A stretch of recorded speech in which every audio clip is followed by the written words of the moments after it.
Damos la palabra al asambleísta Paco Fierro para de ahí proseguir con la moción presentada por la Comisión de Gobiernos Autónomos Descentralizados a través de su ponente, asambleísta Alexandra Ocles. Tiene la palabra asambleísta Paco Fierro.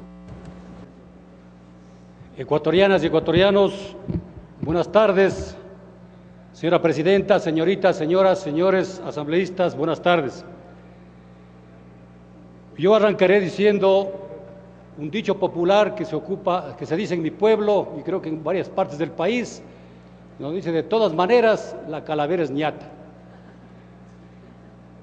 Estoy proponiendo una reforma justamente al inciso primero de la disposición transitoria 10ª del Código de Ordenamiento Territorial.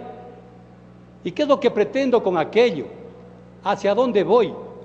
Es de que si se logró en el COTAD, aprovechando que la Constitución habla justamente de que deben haber acciones afirmativas, se logró separar, ya no calcular la población en forma general, sino separar la población urbana con la población rural y darle una mayor ponderación a la población rural. Y el objetivo que se planteaba en esa época era de 140% y quedó en 120%.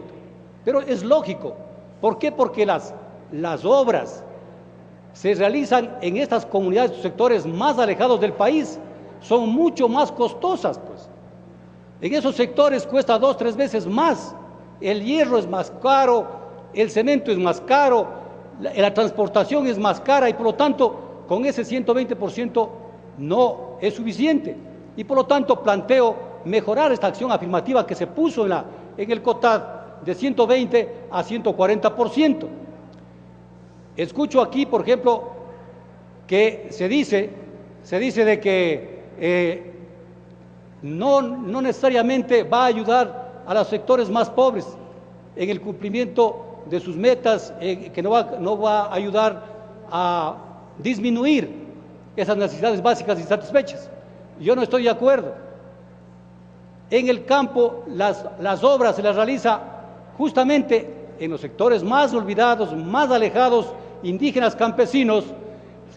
Lo que se hace allí para cumplir con las obras es a través de mingas, y aquí hay exconcejales, exalcaldes, exprefectos, que ellos van a corroborar con aquello. Entonces, además de que son los sectores que no tienen, mejor dicho, que tienen las mayores necesidades insatisfechas, asimismo, ellos dan parte de su labor, de su trabajo, en vez de ir a ganar el sustento del pan del día, se van a prestar su contingente por 2 o 3 días, hasta por semanas, para poder cumplir con la obra que una parte pone el gobierno autónomo y la otra parte, la mano de obra, pone justamente la población de ese sector. Yo me hago una pregunta: ¿dónde están las provincias? ¿Dónde están los cantones, las parroquias más pobres del Ecuador? Donde hay la población rural más grande, pues. Entonces, es directamente proporcional. No es como dice la Comisión, que es inversamente proporcional, es directamente proporcional. Mientras más población rural existe, hay mayor pobreza. Y por lo tanto, es necesario que esto se comprenda y se entienda. Y les voy a dar lectura a algunas de las provincias que saldrían beneficiadas justamente con este aumento del 20% por tener mayor población rural. Tenemos, por ejemplo, el caso de Bolívar, Cañar, Carchi, Cotopaxi, Esmeraldas, Morona, Santiago, Napo, Pastaza, Zamora, Chichipe, Sucumbíos y Orellana. Y también la provincia de Chimborazo.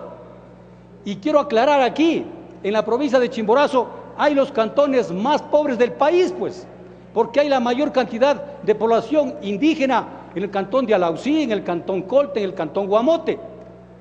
Ahí ustedes cojan, verifiquen, vean los datos de las estadísticas que existen y van a darse cuenta de que son las provincias más pobres y las provincias que más población rural tienen. Por lo tanto, yo creo y considero que debería reverse esta moción de archivo y que no es necesariamente, como también lo plantean, de que se estaría dando una mayor ponderación, por ejemplo, en el caso del esfuerzo administrativo. ¿Cuáles son los municipios? ¿Cuáles son las prefecturas y las juntas parroquiales que estarían con mejores condiciones de realizar ese esfuerzo administrativo? Justamente son aquellos que ya tienen muchos años de existencia, que tienen una estructura conformada, que ellos ya tienen una mejor forma de administrar, de cobrar impuestos, etcétera, etcétera, que tienen una menor cantidad de gasto corriente. Por lo tanto, sería mejor favorable que se les dé ese 40% más a las poblaciones, a los gobiernos autónomos descentralizados, que repito, no tienen tanta experiencia, no tienen conformado una muy buena estructura, y por lo tanto sería necesario que este proyecto siga avanzando y no se vaya a archivar. Yo, señora Presidenta, en el artículo 11 de la Constitución de la República, en el numeral 2, habla justamente, dice: todas las personas son iguales y gozarán de los mismos derechos, deberes y oportunidades.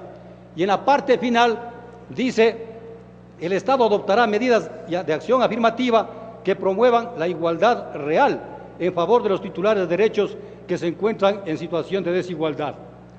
Insisto, esta iniciativa de reformar la transitoria décima es justamente con la finalidad de llegar con más recursos a esos sectores de los gobiernos autónomos centralizados más pobres, campesinos, indígenas, y de igual manera para llegar a esas provincias y para cantones y parroquias que hay una desigualdad total entre las provincias que tienen mayores recursos y las que tienen menos recursos.